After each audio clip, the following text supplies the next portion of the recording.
The overall goal for today is just to kind of dive head first right into the process of buying a home, right? Because we're all here today to just get the idea of the overall process. So we're just going to be talking about the nitty-gritty stuff, kind of a crash course.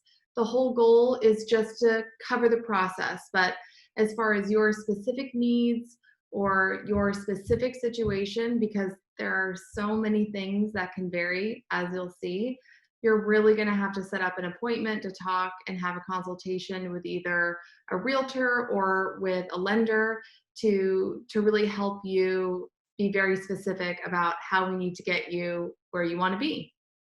So we'll start off today just by covering the basics, right? So there's, general steps and processes, and we'll cover those all today. But again, if you have any questions during this time, please feel free to use the chat box. That's how I'm going to be able to see if you have questions, and I'll try to accommodate them as they come up. And, otherwise I'll be sitting here and talking to myself the whole time. So I'm happy to kind of engage. This can be more of an informal seminar. So then that way you can feel like you're participating as well. So now that a few people have popped on, I'm probably going to get started. So my name is Kaelin Wagnermarsh. I'm a realtor here in Santa Cruz County, California. Some of today's topics are going to be specific to Santa Cruz County. I'm trying to make it broad in case you're not located in our county. But I think most of it is totally applicable. And I've been a realtor for several years. I've done a lot of transactions, and a lot of things have come up along the way. Each transaction is different. And so I'll try to share that knowledge today with you, so you're a little bit better equipped, and maybe buying a home doesn't seem like this big, where do we start? Okay, so for today, why isn't it letting me? Up. Come on. Let's go to page 2. So again, this is me. That's my realtor number. And if you need to get a hold of me, that's my telephone number and my email. I'm happy to answer any specific questions that you have, or if you have a really specific scenario that you just need help with, just run it by me. I'm happy to help. So let's talk about the steps for buying a home. First, we're going to start with a consultation. And, especially during COVID, that's not sitting down at a table anymore. We're not going to offices anymore. It's more of a, really quick 15-minute phone call with a local realtor and just going over your goals, talking about your situation. Then we'll talk about the pre-approval. We'll get you in line with a lender that can answer questions for you and really tell you what your comfortable budget is. And we'll talk about that in a second. Then we start the home search. Then there's the whole offer making process. And then the escrow, which is always fun, and the closing when the house actually is yours. So we'll dive a little bit more into each of these topics right now. So what's covered in the consultation? We're just going to talk about your goals. What's not working where you are right now, right? Is the home that you're in too small, or is it that you really don't want to be a renter anymore? You want to start paying down your principal, start gaining some appreciation. We'll also talk about the market conditions. It's important for you to know, what's going on around you. What's the median sale price in the area? How fast are things selling? Is it a buyer's or a seller's market?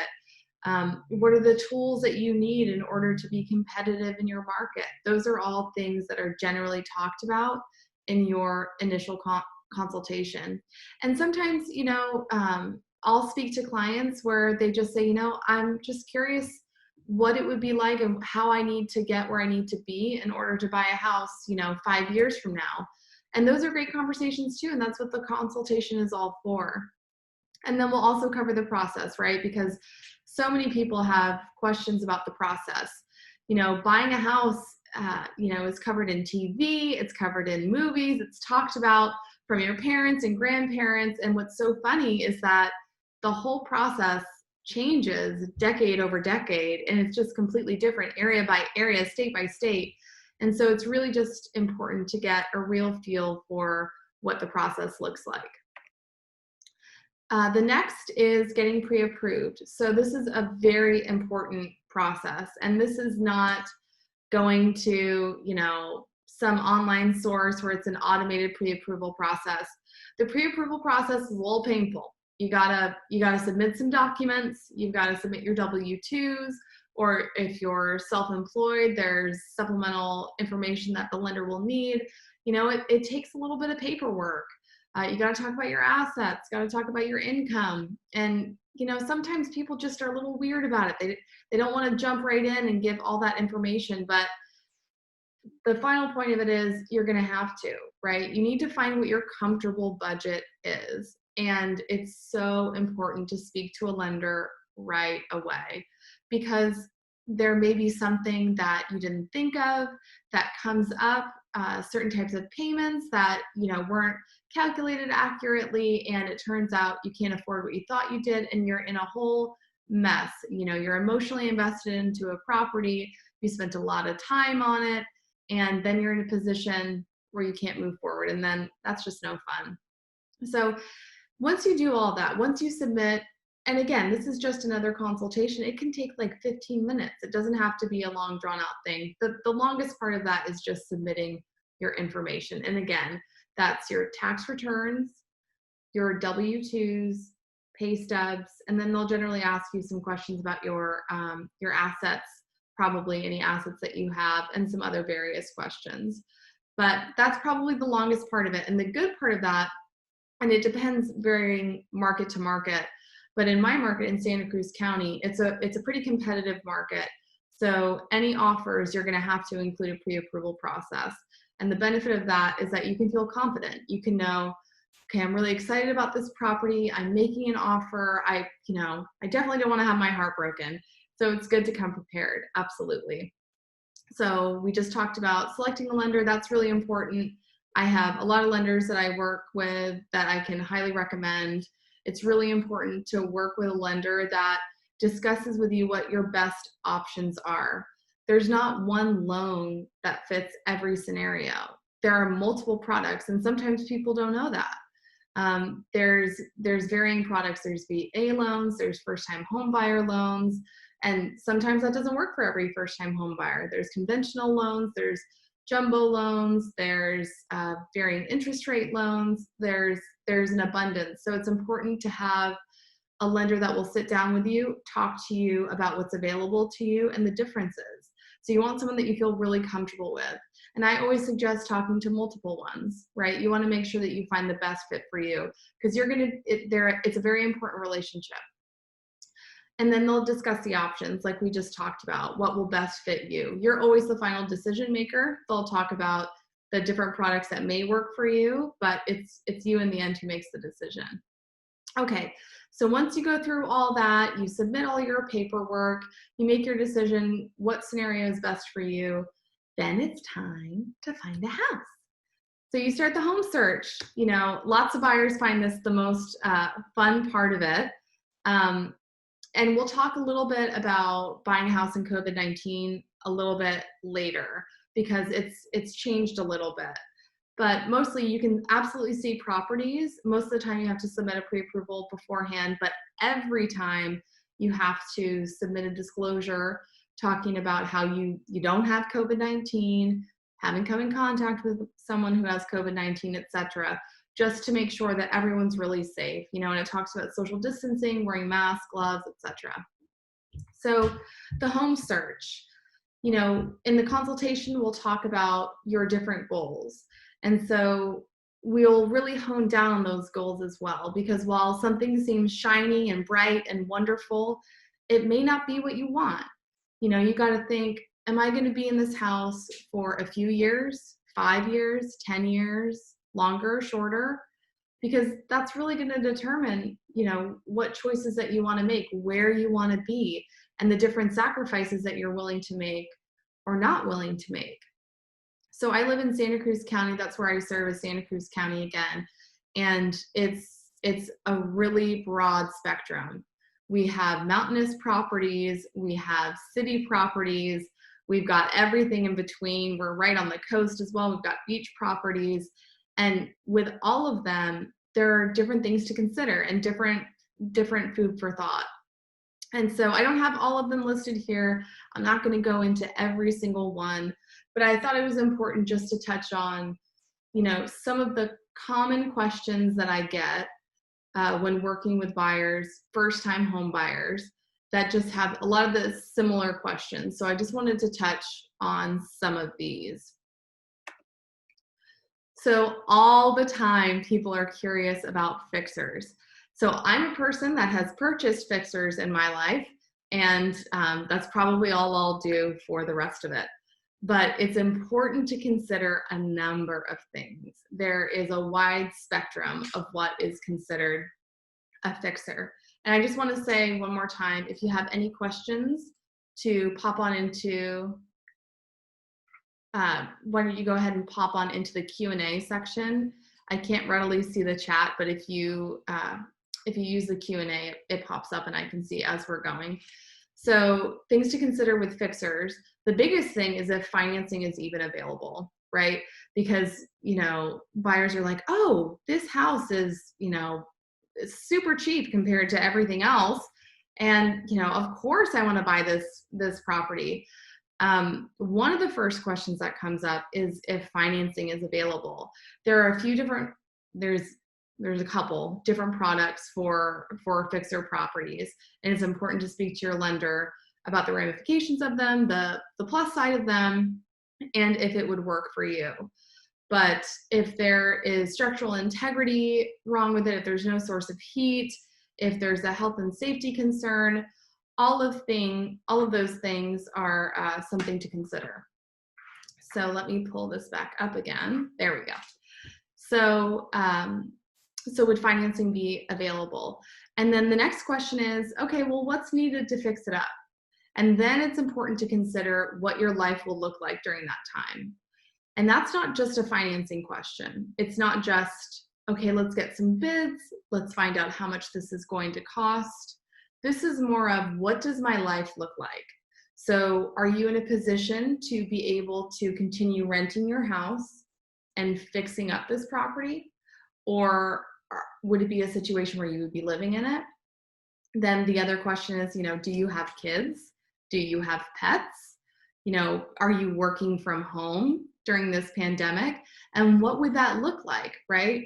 Because again, sometimes, you know, it just gets really exciting. Oh, this is, you know, a house in a really good value. I'll get to that too. We don't want to miss this opportunity, but it's important to sit back and think, oh my gosh, what are the ramifications of this? And what would my life look like?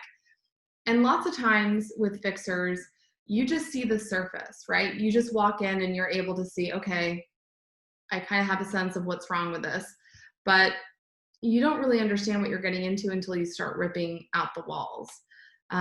You know, and I'll go into the process too, where you have your contingencies. I'll just touch on it very quickly. You do have inspections, and they're very, very helpful, crucial indeed. But they don't open up the walls, right? So there's always that point of, you know, you got to keep a clear head. You don't know what you don't know. And so just be prepared for the worst. So you want to be prepared for a rainy day. You don't want to deplete all of your funds for just what you see. You got to be prepared for what you don't see. So we talked about the time and energy, right? We're all working from home. Can you have a construction zone going on while you're still living in the home?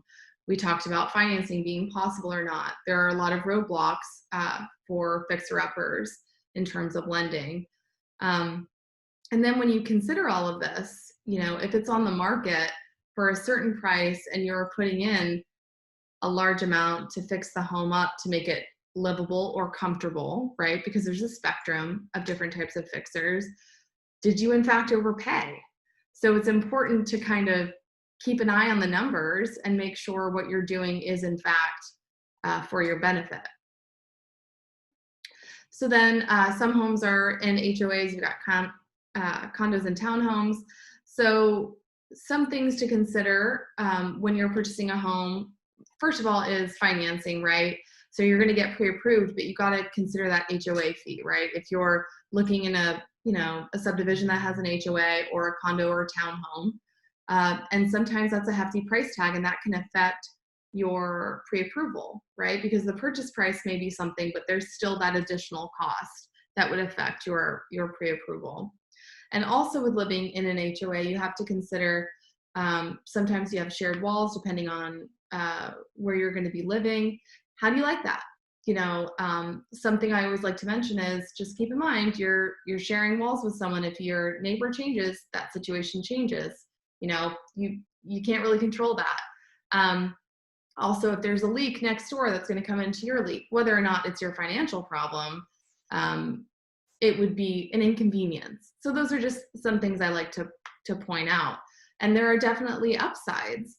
HOAs a lot of times will cover maintenance costs for the exterior, or they'll have a pool. There's varying different things that make that trade-off, right? It also can guarantee that your neighborhood is going to stay well maintained. Your property value hopefully will be maintained because other people are going to be maintaining their properties as well.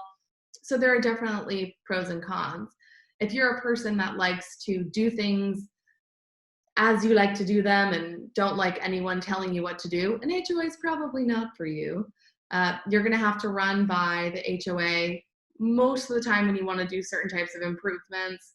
If you want to change your flooring or you want to remodel, a lot of times you're going to have to go through the HOA. It's somewhat of a process, and sometimes it's a big deal, sometimes it's no big deal at all. But it's just something to consider, and that's always something that you're going to want to look a little bit further into, and we'll go into that in our a little bit later too. Lots of times with HOAs is parking's an issue. How much parking do you get? Where can your guests park?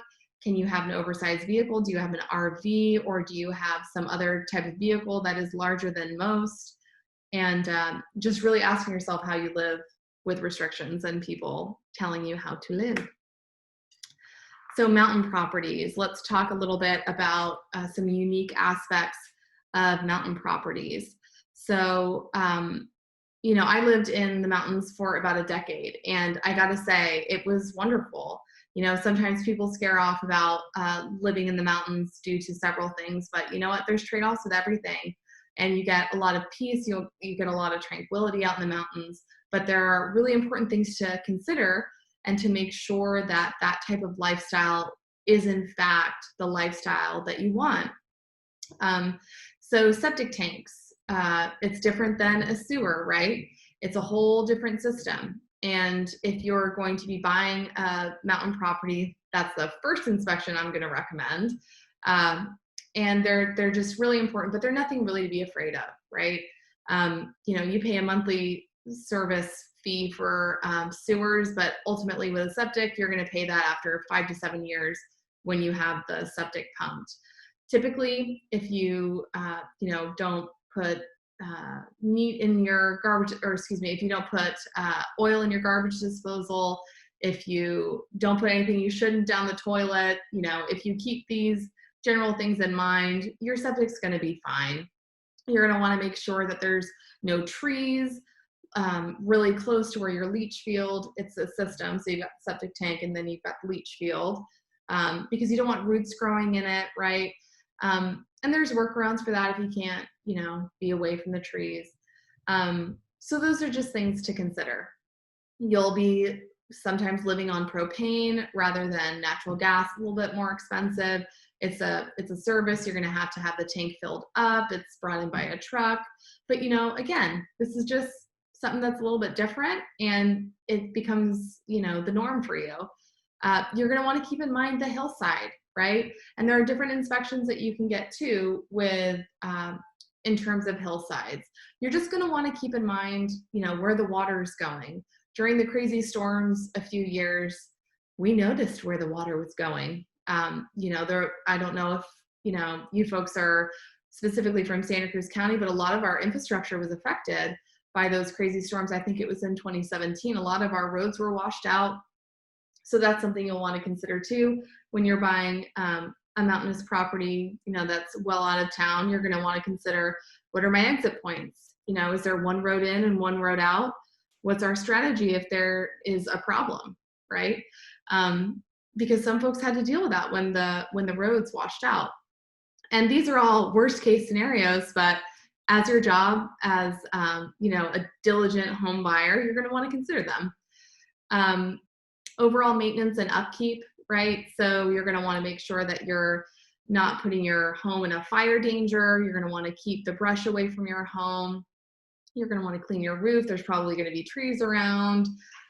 Keep in mind that there's going to be wildlife, mountain lions, bobcats. Trust me, living in the mountains, I never got to see in person a mountain lion, but I really wanted to.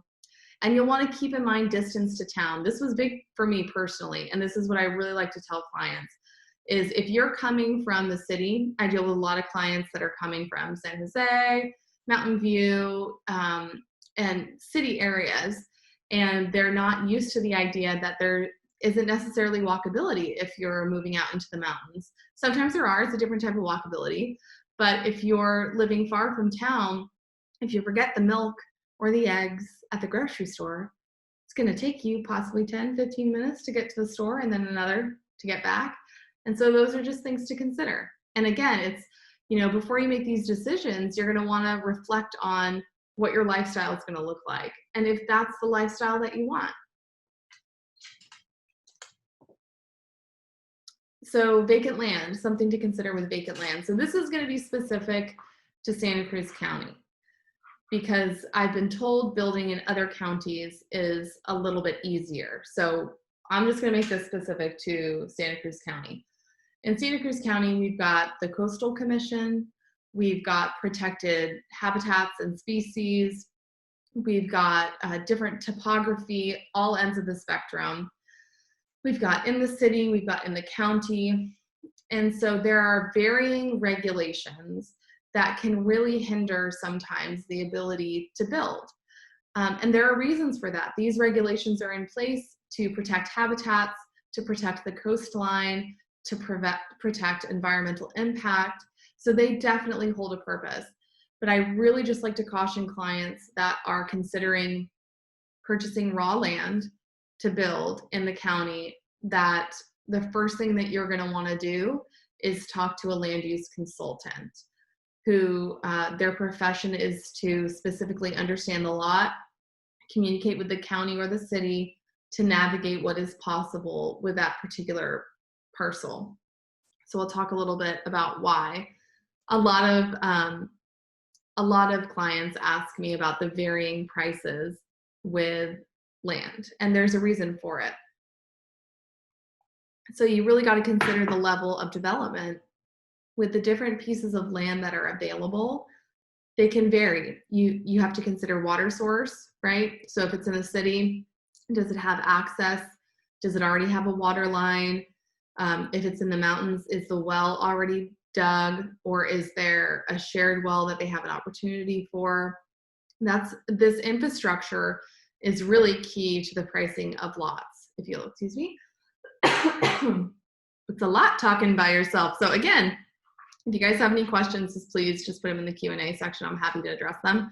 And so the level of development, and that's not just water source. That's also, is it possible to connect to a sewer? Is that line already there? Does it have a septic in already, or do all of these tests need to happen? And these tests can cost thousands of dollars, and that's before you even break ground. You're going to want to consider the location. Is it within the city limits, or is it within the county? Because there's two different regulations there and processes and departments to talk to. Topography. If it's on a steep hillside, you got to consider it's going to take engineering in order to put a foundation on this property. And I just want to touch on tiny homes really quick. A lot of people contact me about tiny homes on vacant land. This is again specific for Santa Cruz County. Right now, they do not have a permit process for tiny homes. So there may be some workarounds. You'll have to talk to a land use consultant, but I've been told if there are wheels on it, or if not, there may be different regulations. But truly with considerations of vacant land, you're really going to want to consider the level of development, because that's going to affect what you're going to be able to do with the property. And in the county, you're going to need an acre to build. Sometimes that varies. So you're going to want a decent size piece of property. And that's within the county, not the city. The city can be smaller. So your upfront development costs can be thousands upon thousands of dollars and take years. I had clients that purchased a pancake flat lot, and it took 5 years for them to be able to break ground. It was that long of a process. Different financing available. It's super limited financing, not impossible. So it's important to talk to your lender about that. Many times they'll ask for 50% down, but again, that varies per person. It varies per bank. So it's important to speak to a lender about it. And I just talked about the length of time before breaking ground. So how we've adjusted during COVID-19, we're doing a lot of these virtual consultations, right? Just like this. Oh, it's not letting me see this. Well, there's a question in the Q&A, so I'm just going to pop over really quick. Are there any extra fees associated with taking a really bad fixer-upper and tearing it down to rebuild? Is that a different category? Yes, it is. Yes, it is. So it would be a different process. Buying a piece of property with a fixer on it, tearing it down to rebuild is a somewhat easier process, because all of those development costs that we're talking about, the water source, the sewer, etc., are technically there. So also within our county, anyway, I'm not going to go too far into the weeds in that. So yes, it should be somewhat of an easier process. But again, I would bring it back to your goals and to your lifestyle. What would you be doing during the interim while you tear that home down and build? What's the plan? That would be my next question for you. Okie doke. Bump. Okay. I hope I answered that question. Just pop another question if that doesn't answer it. Okay. So buying during COVID-19. Oh, did we get another one? Thanks. Okay. So buying during COVID-19, let's just talk about some of the differences. So we've got these virtual consultations, again, just talking about your goals. Both, you can do these virtual consultations with your lender as well. I offer, and many agents offer, video walkthroughs, so you don't necessarily have to do the footwork, right? If you say, Kaelin, you know, I'm really interested in this property, I would like to see it a little bit closer. Okay, there we go. I'd like to see it a little bit closer. Then we can go ahead and set that up, and I can walk through the property, and it's a really fun interaction as well.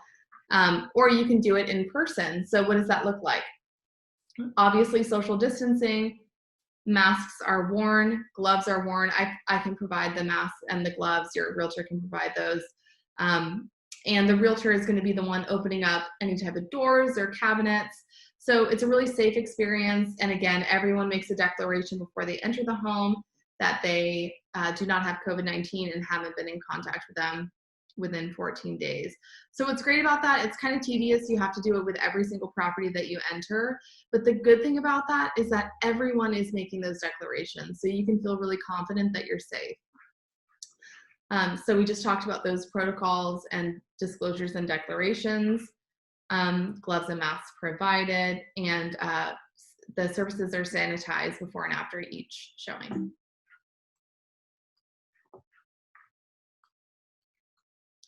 Go to the next one.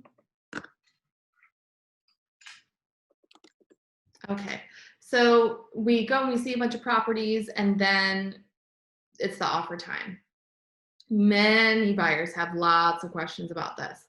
And when you make an offer, you're not signing your name in blood. You're just saying, with the information that I have right now, this is what I'd be willing to pay for the property, with the information that I have right now. And in that offer covers everything, right? Because it's called the purchase agreement, and it's the document that we will refer to during the whole escrow. So it's like 13 pages long. It's really long, and it covers everything. It covers everything that comes up during the escrow. So it covers how long the escrow is going to last. Typically, it's about 30 to 45 days. It covers your contingencies. We'll talk about that in a second. The purchase price. It also talks about what your loan's going to look like. So, sometimes people will make a statement that they have a larger down payment than they actually do. That's not right. We're going to put down exactly what you're pre-approved for and what you're comfortable with making. And it talks about varying other things too. So let's talk about your contingencies, because most of the time buyers really care about what their protections are. So typically there are 3 main contingencies that are the most common for transactions, but there are others. The 3 big ones are the physical contingency, and people associate the physical contingency with what's called the inspection contingency. So that's where you get to do your inspections, make sure that you really understand the property. Then there's the loan contingency. It's making sure you can actually, while you've been pre-approved, it's still a little bit more of a process to go through to make sure everything's okay and that you'll be able to close no problem. So that's your loan contingency. And then the third one that's most common is the appraisal contingency. So that's just saying that I'm making this offer at this price, but if my appraisal comes in, which is hired by the bank, if the appraisal comes in below my offer, I may renegotiate. So let's talk about the contingencies a little bit deeper. So let's say during the negotiation process, sometimes that's a back and forth that can last a couple days, a day, 24 hours, or it can be a couple weeks. And I've seen it all. I've seen it happen in an hour where it's over. But, it's a back and forth between the seller. It's a conversation. You just, you make your offer. The seller responds with a couple things they want different. You can respond back. Everything is negotiable. Everything.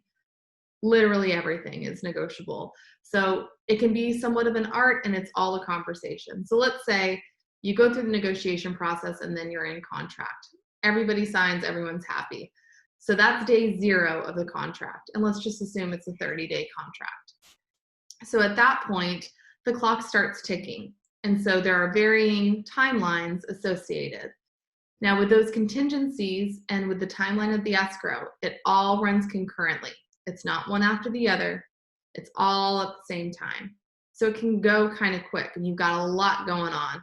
And that's really why you need, a strong realtor on your side to make sure everything's getting done that needs to get done. So the first contingency, the physical contingency, again, everything is negotiable, but let's just say typically the physical contingency lasts the first 17 days of the escrow. And then the appraisal usually is about 17 days, and then the loan's 21 days. Those are the boilerplate. Times, right? And so again, they run all concurrently. And then let's talk about what the physical looks like, the inspection contingency. Your realtor is going to say, okay, so we just started our escrow. What are the things that are important to you? What do you want to have looked at? So I can just say from my experience, the typical things that I would recommend just off the bat is the home inspection, which is a general inspection. They'll go over the whole house. They'll talk about codes, etc. They'll check certain things for you. It's a really good general inspection to have. And what's great about the home inspection is they'll say, you know what, I think you should have a contractor look at this, or I think you should have a foundation expert look at this. They'll really kind of point out red flags. They won't give you an opinion on it, but they'll just say, you should have this looked at, which is really helpful. So I'd really recommend a home inspection, always a pest inspection as well. The pest inspection is usually one of the more important ones because it can be the most expensive ramifications. So a pest inspection isn't just pests as in rodents. It's termites, it's dry rot, those things that eat away at homes and can be a big price tag in order to fix. So That's the second inspection I really recommend. And then if you're in a mountainous area, I always recommend a septic inspection. And based on what the home inspector will say, I usually recommend a roof inspection too.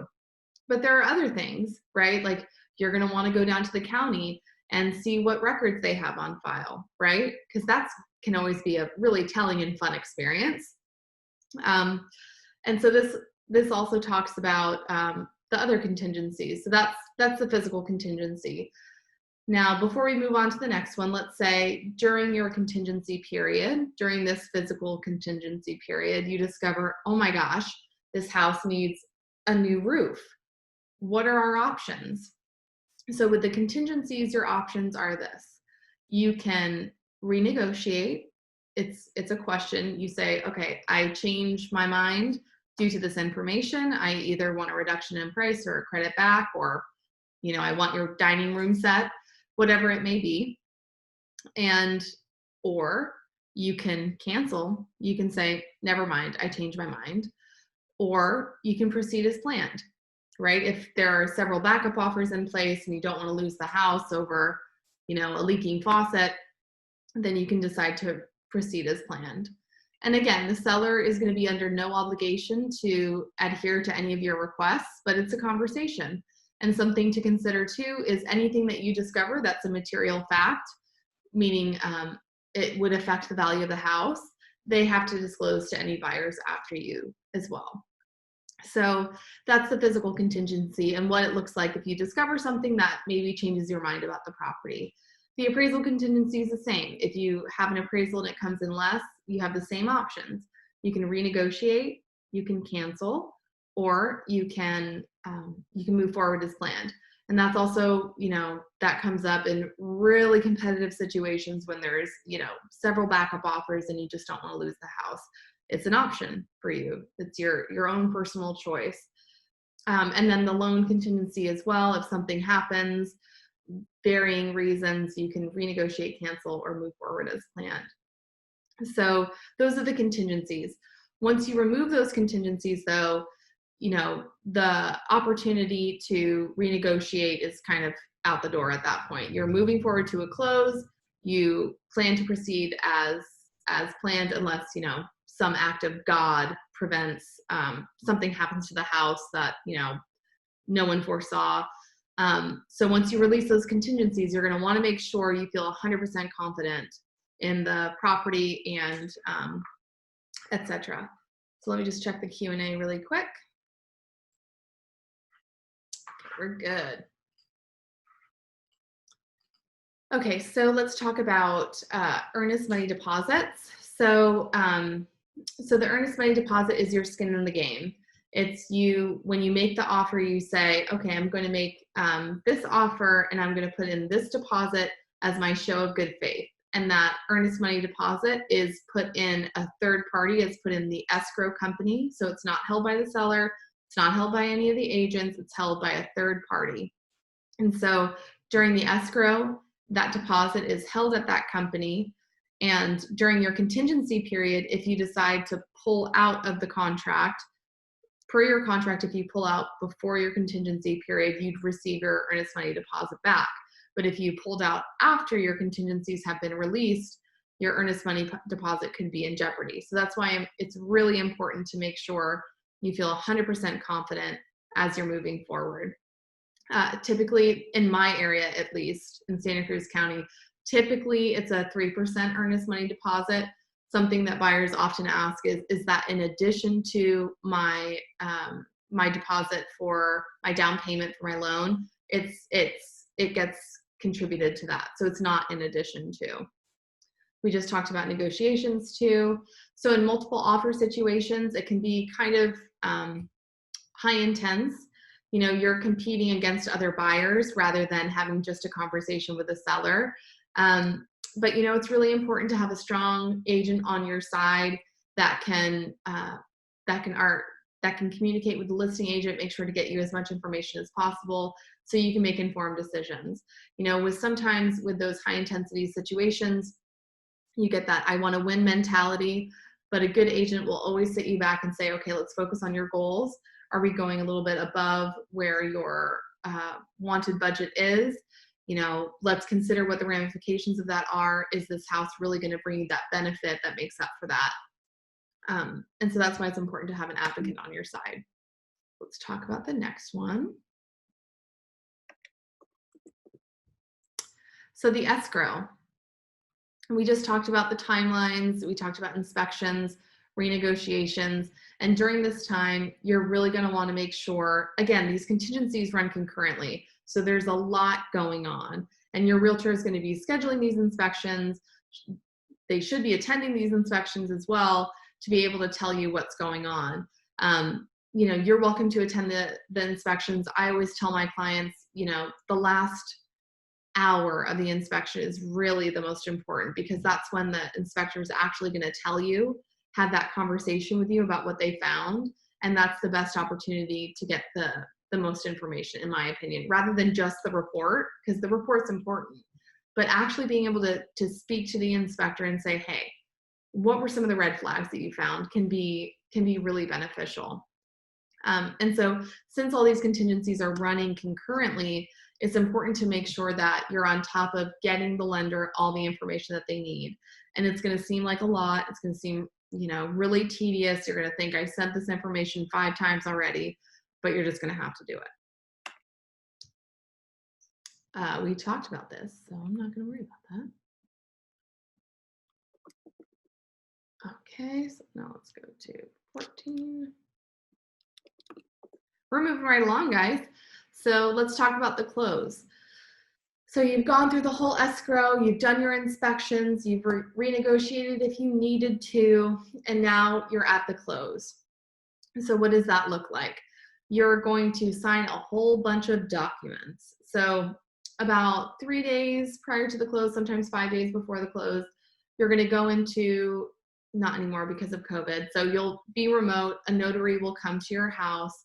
They'll have a pile of documents. Your realtor will be on FaceTime with you or Zoom to talk about any questions that you have.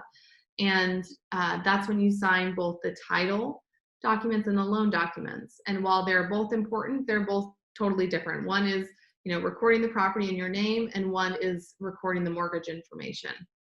So you'll be signing those documents. The next day typically is when the loan will fund, meaning that's when the money goes to the escrow company. And then the next day is when the actual close is. So there's no streamers and balloons. It's actually just a person walking down with their file to the county offices and recording the property in your name. And then that's it. That's the whole process. And that day is when you'll get the keys, and then the house is officially yours. You're going to want to make sure of a couple things before you close, right? You're going to want to make sure electricity is in your name, the water's in your name, etc., because you don't want to walk into a house and you can't actually enjoy it. That's no fun at all. A little bit before the close as well, you'll do your final walkthrough. It's not a contingency of sale, but it is an opportunity to make sure, okay, this house is in the same general condition that I purchased it in. No one took a sledgehammer to it, just to make sure that the house is in the same general condition as when you purchased it. Why does it keep doing this to me? So guys, I think we made it. Oh, right. So again, what we covered here today is really general. It's not going to be specific to your situation. So if you have any specifics, or if you want to get the process started, please reach out to me. I'm happy to talk about your goals and how to get you where you want to be. And again, this was all very general. So I think that brings us to the end. And so I'll wait just a couple minutes. I'll see if maybe there are any questions, and we'll go from there. And there's my contact information if you want to send me an email or give me a call. I just stopped my share date. Look at this. So this person says, what usually is a required down payment to avoid PMI, which is private mortgage insurance? Is it always 20%? Not necessarily. There are different products available depending on a number of things. I mean, it can vary. If you have a certain type of job, there's different products that are available to you. So that's a specific question for a lender and your specific situation. So the short answer is no, not necessarily. You don't necessarily need 20% to avoid PMI, with the caveat of it depends on your very specific situation. Okay. What are your thoughts on online mortgage providers like better.com? I've never heard of better.com. I work a lot with local lenders here. I would just preface, talk to a lot of different lenders, and I would also say just because you see a really small interest rate being advertised does not mean that that's specific to your situation. So I would just be very thorough in communicating with the different lenders, because especially in high competition situations where you're competing against a lot of buyers, listing agents will even call lenders and say, you know, I really want to feel confident in this buyer. Can you assure me that this buyer is ready, willing, and able to purchase this home? And so that's a lot of a benefit of having an actual person, the loan officer specific to you, so you know that you have a really good advocate on your side. And I'd just really preface by saying, speak to a number of lenders. And no, I've never heard of better.com. It's never come up for me.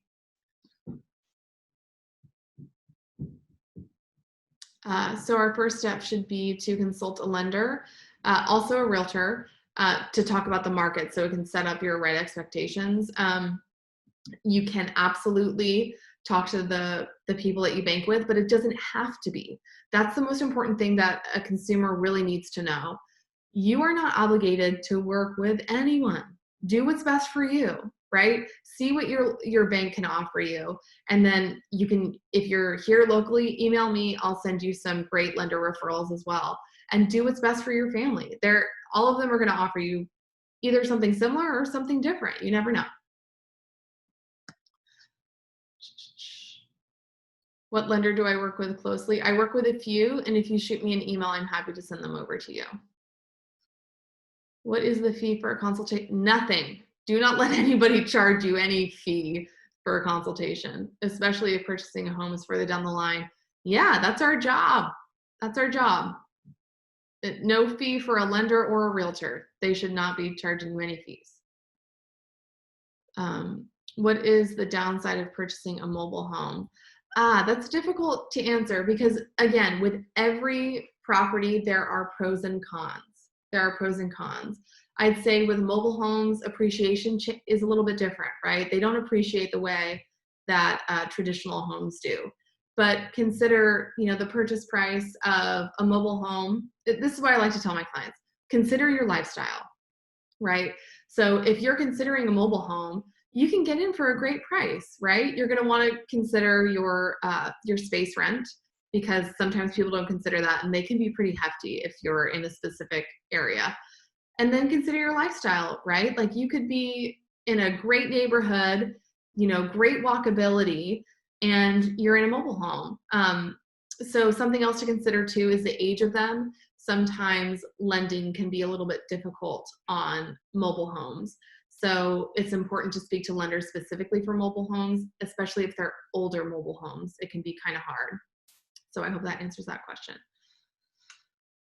I just started my first job and I plan on building up a fund to save for a home. When is a good time to get pre-approved? If I don't get a good enough pre-approval, can I go and get another pre-approval? Absolutely. A year later. Is getting too many a bad thing? Not at all. The one thing that I would say about getting pre-approved is that they run your credit. So you're just going to want to keep that in mind. You don't want to do that too many times, too close together, right? So, I'm saying talk to multiple lenders, yes, but you're going to want to make sure if they're going to be running your credit first. You're going to want to sit down and have a consultation with them, see what they could offer you, see what they recommend before you go any further as far as running credit, because that's the only way that that's the only way that I'm thinking that could really ding you. But I think it's an excellent idea to talk to a lender now, and they'll have good ideas as to how to get you where you want to be.